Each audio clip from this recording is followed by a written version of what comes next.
dois vous dire que la situation de l'électricité en Haïti, c'est une situation que je vis depuis mon enfance.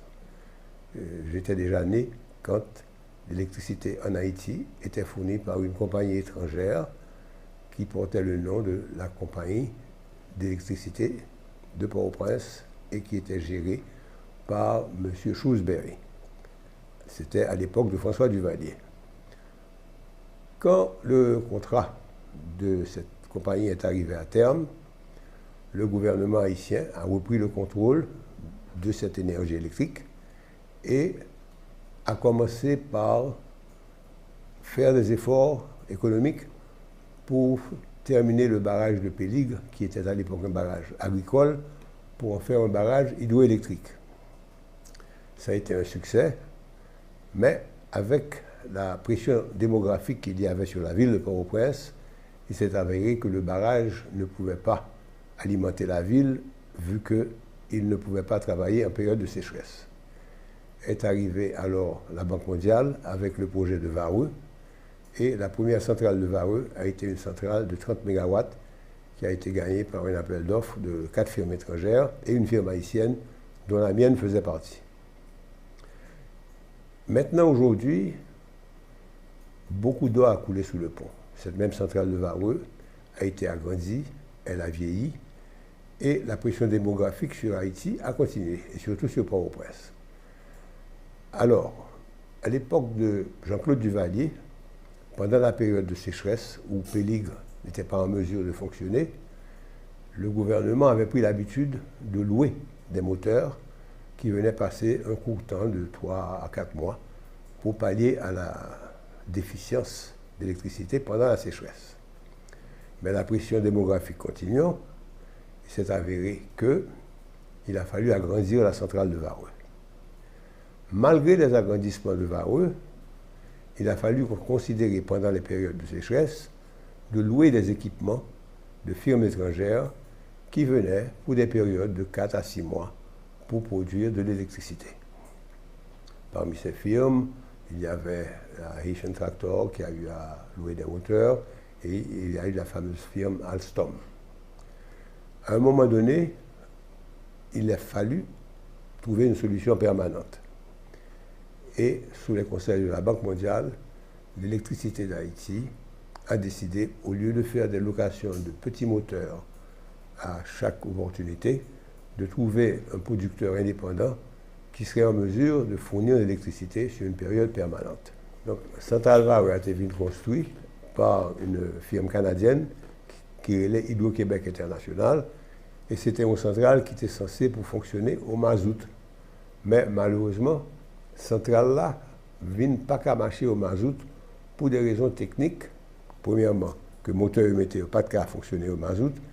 Et deuxièmement, orientation que était la centrale là. Au lieu que était nord-sud, est-ouest, il venait à chauffer le moteur. Donc, après quelques années d'opération, EDH voit que le pas qu'à opérer centrale là, il fait un appel d'offres pour que les joignent un opérateur qui t'a voulu prendre chance, réparer le moteur et essayer de faire marcher au mazout. C'est ainsi que Sogénère, qui était une société qui existait déjà, vient gagner un appel d'offres là et prend le contrat de la centrale de Vareux 2. Mais pendant qu'on a fait les travaux de Vareux 2, il s'avère que pas de moyen de faire moteur sur le marché au mazout. Donc, EDH vient accepter le principe que la centrale ça pour marcher au diesel. Il y a une différence entre travail au mazout et travail au diesel.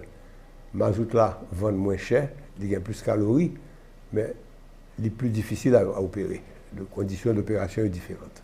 Maintenant, pendant que nous avons travaillé sur Vareux 2, décision prise pour nous quimber 3 anciens moteurs et que nous pourrons le réparer en cannibalisant un petit frère. Cannibaliser, ça veut dire vous prenez une pièce dans une pour mettre dans l'autre là. Donc, nous venons obligés d'acheter 3 autres moteurs neufs que nous mettons pour que Vareux 2 vienne à 6 moteurs. Entre-temps, Centrale Vareux 1 vient un gros incendie qui détruit presque complètement.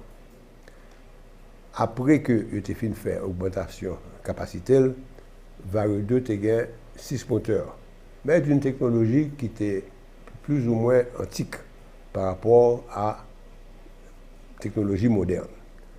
Donc, EDH, n'ayant pas d'autre solution, ça a eu décidé de faire, de proposer, nous, dans les mêmes termes de contrat VARE 2A, de ajouter VARE 1 en contrat noir.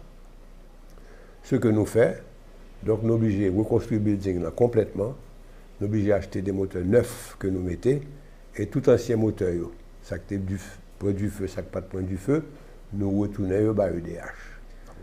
Maintenant, le contrat pas de commencer dans les délais prévus, puisqu'il fallait que nous refassions cette centrale là physiquement d'abord, en attendant que le moteur neuf vienne arriver. Quand il y a le moteur neuf vient arriver, nous installons. Entre-temps, les Vénézuéliens viennent faire un accord avec Haïti que les centrales que nous avons gagnées en province, qui étaient Cap-Haïtien, Saint-Marc, Miragouane et les Cailles, ils ont demandé nous, comme il y a un déficit de capacité dans notre presse, de venir ajouter moteur ça, sortir de province et mettre en dedans VARE, et nous venons faire une petite centrale de 30 MW qui relève VARE 3.